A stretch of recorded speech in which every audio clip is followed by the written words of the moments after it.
नमस्कार दोस्तों, मैं हूं कंचन, कहानी सुनाती हूं। आइए एक छोटी सी कहानी सुनते हैं। जीवन की गाड़ी। नई दिल्ली रेलवे स्टेशन पर अभी ट्रेन पहुंचने वाली थी। धीरे धीरे ट्रेन प्लेटफॉर्म की ओर बढ़ रही थी। देवकी जी अपना सामान समेटकर उतरने की तैयारी कर रही थी। तभी उनके बेटे आशीष ने उन्हें रोका। माँ, आप रुको, सामान मुझे दे दो। मैं पहले उतरकर सामान उतार लूंगा, बाद में आप आराम से उतर जाना। ठीक है बेटा, लेकिन संभल कर। गाड़ी पूरी तरह रुक जाए तभी उतरना, देवकी जी ने हिदायत देते हुए कहा। गाड़ी स्टेशन पर पहुंचती उससे पहले ही 3-4 कुली जबरदस्ती डिब्बे में चढ़ गए। आशीष और दूसरे सवारियों से पूछने लगे, साहब आपका सामान उठा लूं? आशीष ने पूछा, कितना लोगे? तो कुली 300 रुपए कहने लगा। यह सुनकर आशीष बोला, नहीं नहीं, यह तो बहुत ज्यादा है, हमें नहीं जाना, रख दो सामान नीचे। बात करते करते प्लेटफॉर्म आ गया। आशीष और देवकी जी नीचे उतर गए। वह कुली अब भी उनका सामान उठाने की कोशिश कर रहा था। आशीष उससे पैसे कम करने के लिए कह रहा था।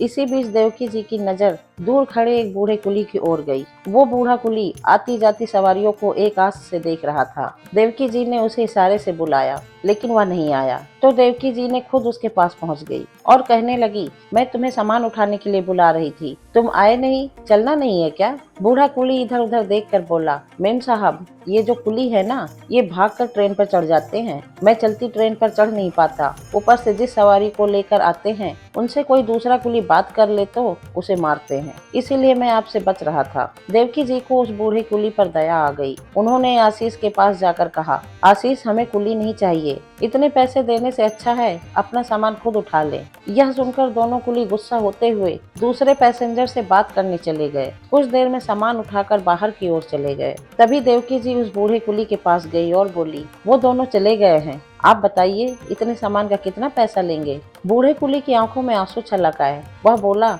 मेम साहब, जो चाहे दे दीजिएगा, मुझे बूढ़ा समझकर कोई सामान नहीं उठाने देता। तभी आशीष आ गया। माँ, ये सामान उठा भी पाएगा? आप भी बेकार के चक्कर में पड़ गई। अच्छा भला 200 में तय हो रहा था। देवकी जी ने कहा, कुछ सामान ये उठा लेंगे, कुछ हम उठा लेंगे। बूढ़ा कुली 2 सूटकेस लेकर धीरे धीरे आगे बढ़ने लगा। बाकी का बचा हुआ सामान आशीष ने उठा लिया। आशीष पीछे माँ से बोलता है, माँ, ये तो बहुत देर में पहुँचेंगे, वो दोनों अच्छे से सामान पहुँचा देते। यह सुनकर देवकी जी बोली, बेटा, कभी कभी किसी की मदद के लिए कुछ कष्ट उठाना पड़े तो उठा लेना चाहिए। ये बता रहे थे, इन्हें बूढ़ा समझकर कोई काम नहीं देता, पता नहीं क्या मजबूरी होगी तो इस उम्र में इतना भारी काम कर रहे हैं। बूढ़े बाबा धीरे धीरे टैक्सी स्टैंड तक पहुंच गए। आशीष ने पूछा, बाबा कितने पैसे हुए? यह सुनकर बूढ़ा कुली बोला, साहब जो ठीक समझो दे दो। यह सुनकर आशीष ने अपनी माँ देवकी की तरफ देखा। देवकी जी ने इशारे से 300 रुपए देने को कहा। आशीष ने बेमन से 300 रुपए निकाल कर दे दिए। रुपए देखकर बूढ़ा कुली बोला, साहब ये तो बहुत ज्यादा है, आपने भी तो सामान उठाया है, कम दे दीजिए। देवकी जी ने बूढ़े कुली से पूछा, बाबा आज कितने पैसे कमाए आपने? तब बूढ़ा कुली बोला, मेम साहब, बस एक ही सवारी मिली थी, 100 रुपए कमाए हैं। देवकी जी ने कहा, आप ये पैसे रख लो और घर जाकर आराम करो, रात होने वाली है। यह सुनकर बूढ़े आदमी ने चुपचाप पैसे जेब में रख लिए। देवकी जी ने फिर पूछा, आप इतना भारी काम करते हैं, आपके बेटे काम नहीं करते? बूढ़ा कुली यह सुनकर रोने लगा, फिर आंसू पोंछ कर बोला, मेरा जवान बेटा यही कुली था। एक दिन सामान उठाकर सीढ़ियों से उतर रहा था, पैर फिसला और गिरकर मर गया। अब मैं और मेरी पत्नी यही स्टेशन के पीछे झुग्गी में रहते हैं। वो घरों में काम करके कुछ पैसा कमा लेती है, मैं यहाँ बैठा रहता हूँ। कभी कभी आप जैसे लोग तरस खाकर काम दे देते हैं, नहीं तो खाली बैठकर घर चला जाता हूँ। बूढ़े कुली की बात सुनकर आशीष और देवकी जी दोनों आश्चर्यचकित रह गए। वह बूढ़ा कुली अपने आंसू पोंछते हुए हाथ जोड़कर धन्यवाद करके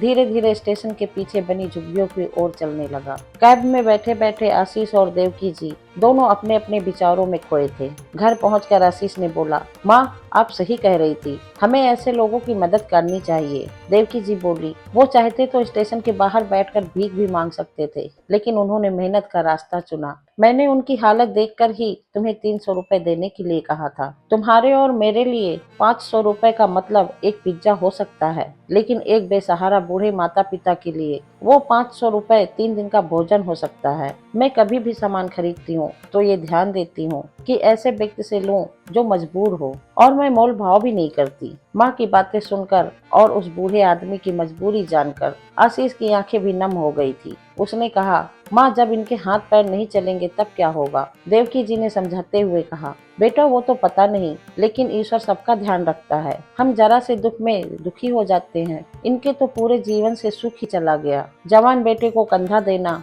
और फिर जीवन की गाड़ी को ठोना कितना मुश्किल है। आशीष का जीवन को देखने का नजरिया ही बदल गया। अब उसे पैसा उड़ाना फिजूल लगने लगा। वह दूसरों की मदद करता, उसे प्यार से बात करता। दोस्तों कैसी लगी कहानी कमेंट में जरूर बताना। वीडियो को लाइक करना, दोस्तों के साथ शेयर करना, चैनल सब्सक्राइब करना मत भूलना। मैं कंचन आपसे विदा लेती हूँ। फिर मिलूंगी एक नई कहानी के साथ। धन्यवाद।